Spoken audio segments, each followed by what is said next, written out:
Good afternoon, Miss Cheryl. Good afternoon, ma'am. Okay, Miss Cheryl, can you tell me about yourself? Yes, ma'am. I'm Cheryl Estrelianes, 24 years old, 5 feet tall, and I graduate of a Bachelor of Industrial Technology, major in Food Technology. Okay, I have few questions for you to answer, so let's start. Why do you want to work as a maid? I want to work as a maid because I want to help my family in financial problems, especially in the study of my brother and sisters. Why you choose Malaysia when there is a lot of other country? Because Malaysia is a good and beautiful country with a nice people. How are you qualified for this job? Because I'm capable to work seriously and very hard. May I know what is your education level is? I am graduate, I am PPT passer or Philippine Educational Placement Test, direct to college, and I graduate of Bachelor of Industrial Technology, major in technology for 2 years.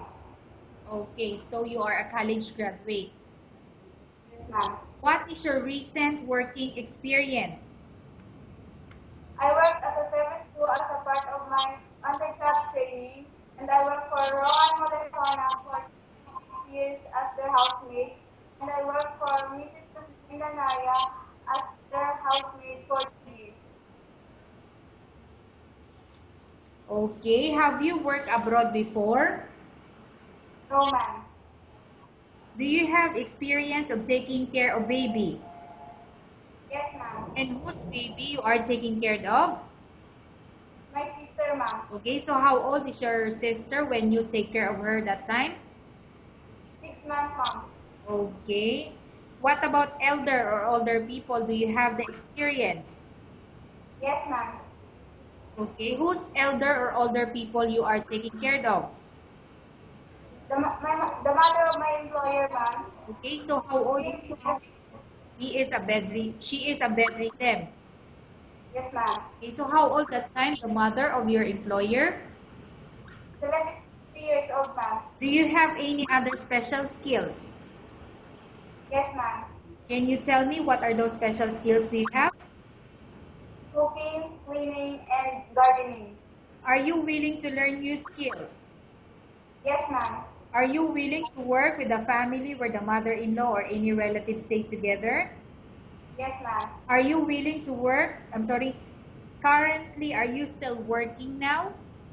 No, ma'am. Do you know how to cook? Yes, ma'am. What sort of food can you cook?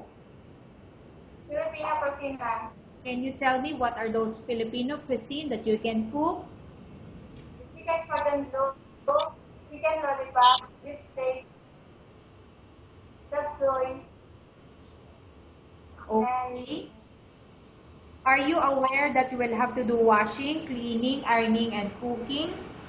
yes, From all the house chores like cooking, cleaning, ironing, and washing, which do you like most? washing the dishes and cleaning the comfort room, ma'am. Okay. You are not allowed to use handphone during working hours. Yes, ma'am. You are only allowed to use handphone after you finish all the works and when going to bed. Yes, ma'am. You are strictly needed to surrender the handphone to your employer in the morning and your employer will return back to you once you're going to bed. Yes, ma'am.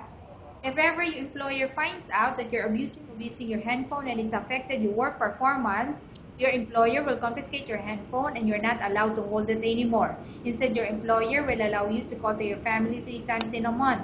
You're only allowed to bring normal phone and you're not allowed to bring smartphone. Are you agreed for the terms and condition? Yes, ma'am. Are you agreed to the rules and regulation for the handphone?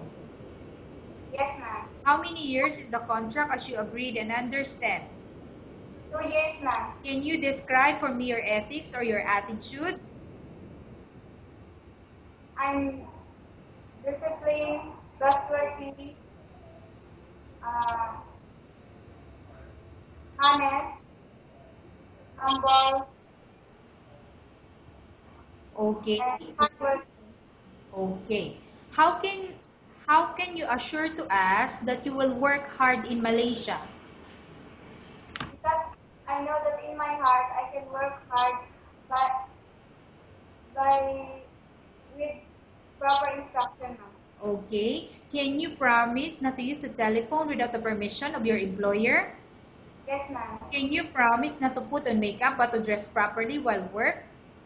Yes, ma'am. Can you promise not to invite friends and relatives without the consent of your employer? Yes, ma'am. Can you promise not to ask for advance salary from your employer under any circumstances? Yes, ma'am. Do you really understand of the rules and regulation of the agency? Yes, ma'am. Do you pay any placement fee for you to come to Malaysia to work as a maid? No, ma'am. Do you have any history of sickness, example breast cancer or any other illness? No, ma'am. Do you suffer from any skin diseases, allergy or physical defect? No, ma'am. Have you suffered from any serious illness? No, ma'am. Do you smoke? No, ma'am. Have you undergone any operation or surgery? No, ma'am. Are you medically fit? Yes, ma'am. Are you in any medication? No, ma'am.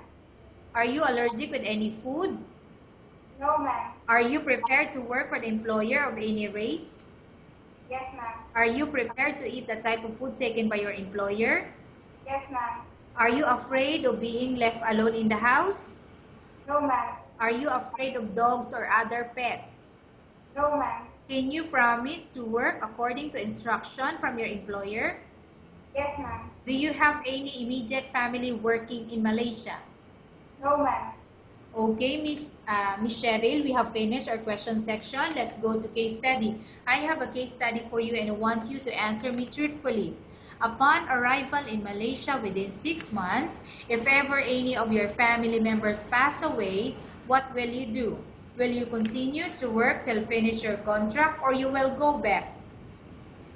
I will continue to finish my contract and I will send them money to support them. Okay, tell us about yourself and why do you want to work in Malaysia as domestic helper? I want to be a businesswoman someday and I want to work as domestic helper because I want to earn money and after that I will start my business when I come back here in the Philippines. Okay, Miss Cheryl, what do you want to tell to your employer who watching your video? Ma'am, sir, if you choose me, I will assure you that I will work hard, try hard, and follow all of your instructions. Thank you for everything. Okay, thank you very much, Miss Cheryl. We will update your agency if there's any selection made by the employer.